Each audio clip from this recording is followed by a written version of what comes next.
네, 부활절 설교 말씀을 전하도록 하겠습니다. 제목은 부활절 같지 않은 부활절입니다.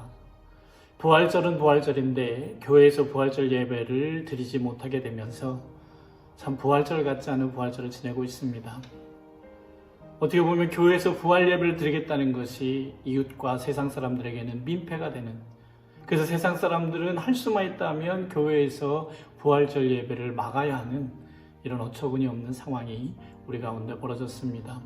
다행히도 여전도에서 이 부활절을 그냥 보낼 수 없어서 부활절 달걀과 또 성찬 빵과 음료수를 여러분 각 가정의 교육자들과 함께 전달하게 되어서 그나마 조금이라도 부활절의 의미를 전할 수 있게 돼서 감사하게 생각합니다. 그동안 여러분, 우리는 부활절을 어떻게 지내왔을까요? 교회에 3대 절기가 있지요. 부활주일, 추수감사절, 또 성탄절입니다. 우리는 그날들을 기쁘게 여기며 축제로 지내왔고 성대한 행사들을 진행해 왔습니다. 그러나 여러분, 예수님께서 부활하셨던 2000년 전에 그 첫 번째 부활주일은 어땠을까요? 첫째는 예수님이 진짜 부활하셨지만 아무도 믿지 않는 부활 같지 않는 부활이었습니다. 정말 부활이 일어났는지도 모르는 아주 소박하고 정말 죽은 사람이 살아난 기적이었음에도 불구하고 아무도 신경 쓰지 않는, 심지어는 제자들조차도 믿지 못하는 그런 부활절이었습니다. 그래서 도마라고 하는 제자가 자기가 없을 때 다른 제자들이 있을 때에 부활하신 예수님이 찾아오셔서 만났을 때에 그는 이렇게 이야기합니다. 나는 내 눈으로 그의 손에 있는 못자국을 보고 내 손가락을 그 못자국에 넣어보고 또 내 손을 그의 옆구리에 넣어보지 않고서는 믿지 못하겠소. 제자가라는 사람이 한 말입니다. 부활 같지 않는 부활을 예수님은 하신 것입니다. 축제가 아니었습니다. 소수만, 물론 부활해서 주님께서 수많은 사람들에게 나타나셨지만은 그래요, 또 많은 사람이 아니라 한 500여 명, 한 1000명 안쪽으로 사람들만 이 부활하신 예수님을 만날 수가 있었습니다.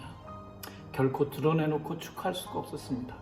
왜냐하면 오히려 부활을 얘기했다가는 미친 사람이 되고 박해를 받을 수 있었기 때문입니다. 그래서 비밀이었고 아주 소박한 부활이었습니다. 심지어 부활의 첫 목격자는 제자들이 아니라 여인들이었습니다. 하지만 도마의 모습을 보십시오. 부활하신 주님을 보고 나서는 순교자가 됩니다. 부활을 직접 체험하고 믿기 전까지는 그들의 신앙이 형편없었지만은 부활을 알게 되고 보게 되고 또 믿게 되었을 때에 그들의 신앙은 위대한 신앙이 되었다라고 하는 것입니다. 오늘날 우리에게 부활절은 어떻습니까? 지금 2020년 이 부활절은 교회밖에 안 믿는 사람들, 특히 코로나를 두려워하고 있는 사람들에게는 그저 막아야 하는 교회의 이기적인 행사에 지나지 않습니다. 동사무소에서 두 분이 나와서 저에게 소독약을 한 꾸러미 주면서 묻더군요. 이번 주일 예배 드리십니까? 그래서 가정 예배로 드립니다 라고 얘기했습니다. 그분들의 얼굴이 조금 편해지더라고요. 그러나 제가 얘기했습니다. 4월 19일 사회적 거리두기가 연장된 그날까지는 우리가 가정에서 예배를 드리지만 그 이후에는 우리도 7가지 수칙을 지켜서라도 교회에서 예배를 드리겠다 말씀을 드렸습니다. 부활절 계란이 전도 대상자들에게는 아무 의미가 없습니다. 그저 우리들만의 축제가 되고 말았다는 것이죠. 왜 그랬을까요? 아직은 부활은 완전한 부활의 때가 아니기 때문에 그렇습니다. 우리 예수님이 다시 재림하시는 날이 완전한 부활의 때이기 때문에 지금은 부활이 부활 같지 않은 부활일 수 있습니다. 또한 두 번째는 부활에 대한 확실한 믿음이 적기 때문입니다. 부활을 믿는 자도 적고 부활에 대한 확신도 부족합니다. 예수님께서 나사로가 죽었을 때에 마르다와 마리아에게 나사로가 살리라 했을 때 그들은 뭐라고 말했습니까? 후일에 나중에 부활할 줄로 믿습니다. 그러나 예수님은 지금 당장이라고 했습니다. 여러분, 우리는 지금 당장 구원을 얻은 것이지 나중에 구원 얻는 것이 아닙니다. 확신의 정도, 부활에 대한 믿음이 연약하기 때문입니다. 세 번째는 부활을 믿는 자다운 성도나 부활을 믿는 교회가 보이지 않기 때문입니다. 교회에서도, 교인들에게서도 부활이 보이지가 않는 거예요. 현실의 삶에서 걱정하고 근심하고 불평하고 싸우고 짜증내고 거짓말하고, 아니 부활을 믿는 사람의 모습이 전혀 보이지 않는 것입니다. 부활을 믿는다면 적어도 저렇게는 안 살 텐데. 예수님이 부활하셨던 첫 번째 부활 때처럼 지금의 부활절도 부활절 같지 않은 부활절을 지내고 있을 뿐입니다. 사실 그동안 교회의 화려한 부활절 축제에 우리가 속아서 예수님 당시의 부활이 얼마나 소박하고 비밀이었고 부활 같지 않는 부활절이었는지를 몰랐던 것입니다. 이번에 우리는 확실히 부활절이 어떤 것이라는 것을 경험하고 있습니다. 부활절 같지 않은 부활절. 그러나 도마가 부활하신 예수님을 만나고 나서 달라졌듯이 우리도 이 부활을 체험하고 부활하신 주님을 인격적으로 만났을 때에 우리가 세상 사람들에게 막아야 될 사람들이 아니라 따라와야 되고 의지할 사람들, 의지할 교회가 될 수 있다라고 하는 것입니다.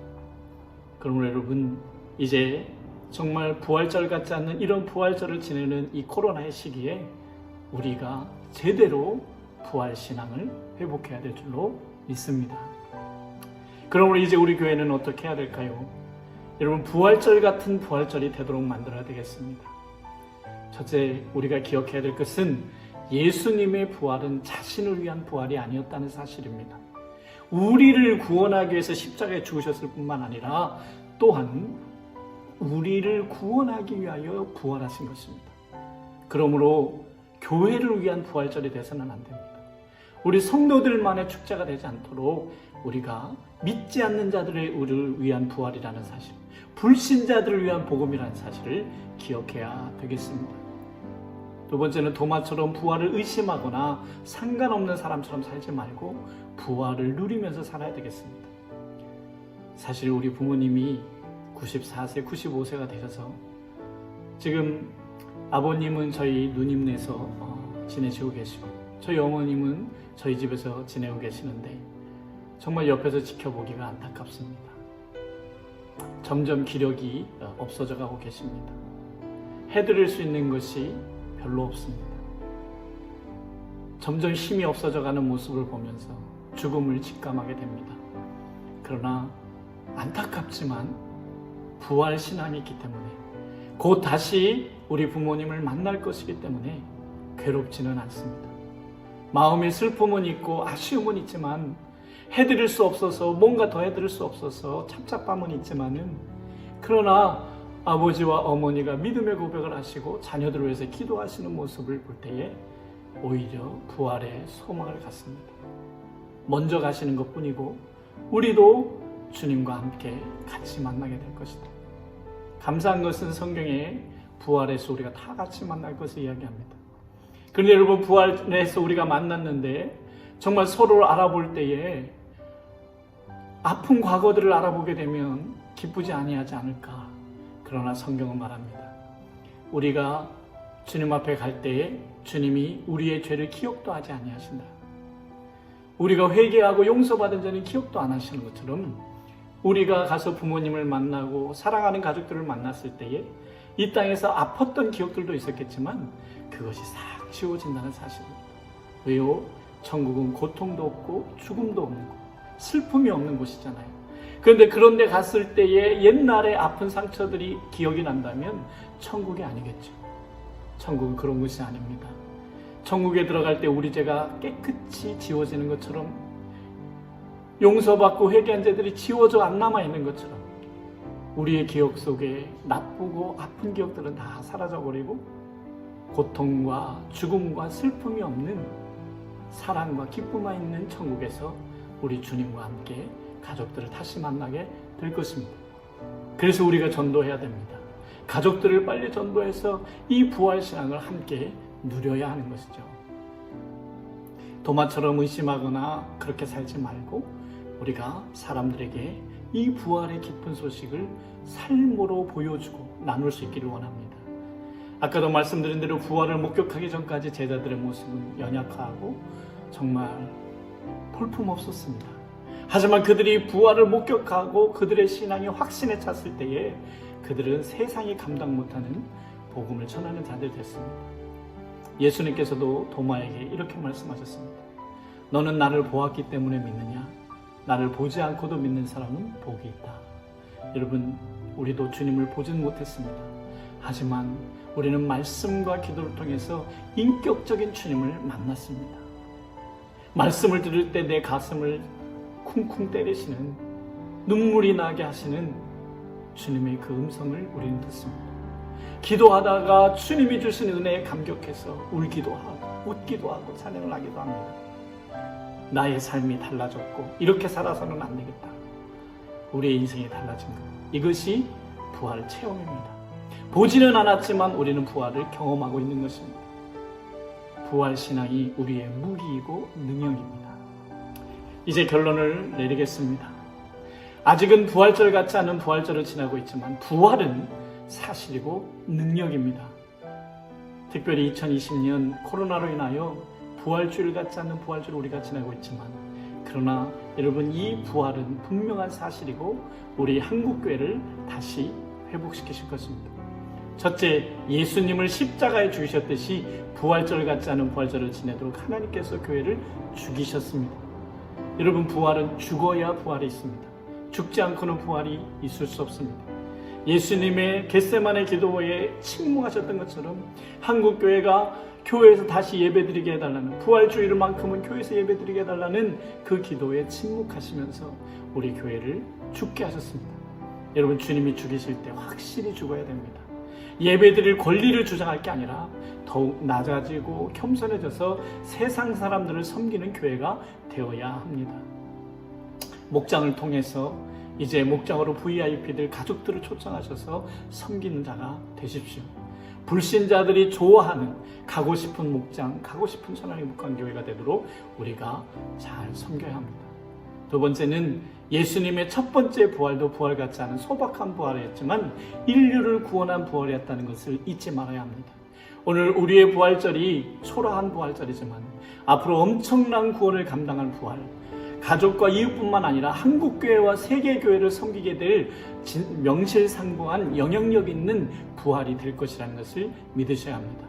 지금 우리 교회가 다른 교회로 평신도 세미나를 가지만 앞으로 우리 교회가 평신도 세미나와 목회자 세미나로 섬기는 날이 오게 될 것입니다. 한국교회와 세계교회에 영향력을 미치는 그런 교회로 부활시켜 주실 것입니다. 또한 사회도 이제 곧 안정을 찾을 것입니다. 왜요? 이 사명을 다하도록 우리를 죽이셨다가 부활시키셨기 때문에 이것을 할 수 있도록 정상으로 돌아가게 해주실 것입니다. 여러분의 삶도 다시 회복될 것입니다. 그때에 진짜 부활을 믿는 자로서의 삶을 우리가 살아가야 합니다. 마지막 세 번째로는 우리가 부활을 누릴 때 믿지 못하던 가족들, 이웃들, VIP들도 부활을 맛보고 믿게 된다는 것입니다. 목장이 이 부활을 누리는 모임이 될 수 있도록, 교회 생활이 이 부활의 기쁨을 누리는 정말 축복의 신앙생활이 되도록 해야 합니다. 목자와 목녀는 목원들을 정말 사랑으로 내 양떼로 생각하시고 섬겨주시고, 목원들은 목자와 목녀를 믿고 따라주셔서 정말 가족과 VIP들을 목장으로 인도할 수 있는, 함께 가서 나누고 기도할 수 있는 장이 되게 해주시고, 그렇게 해서 정말 목장 모임을 통해서 가정이 회복되고 관계가 회복되어지고 복음의 현장이 이루어지는 그런 날이 속히 오기를 우리가 기도하며 사모하며 나가셨으면 좋겠습니다. 여러분, 우리의 부활절이 결코 초라하지 않습니다. 세상에는 관심이 없는 부활절이지만 우리만 제대로 죽고 제대로 부활 신앙을 갖기만 하면 우리 때문에 우리 가족, 이웃, 한국교회가 살게 될 줄로 믿습니다. 여러분, 힘내십시오. 그동안 수고 많으셨습니다. 이제 곧 하나님께서 다시 정상으로 회복시키십니다. 그리고 이 한국교회, 우리 천하행복한교회를 죽이셨다가 다시 살리셔서 주님이 원하시는 그 일을 하게 하실 줄로 믿습니다. 그동안 가정예배로 각 가정에서 예배에 열심히 참여하신 여러분들을 축복합니다. 감사드리며 주 예수님의 이름으로 축복하며 설교를 마치겠습니다. 감사합니다.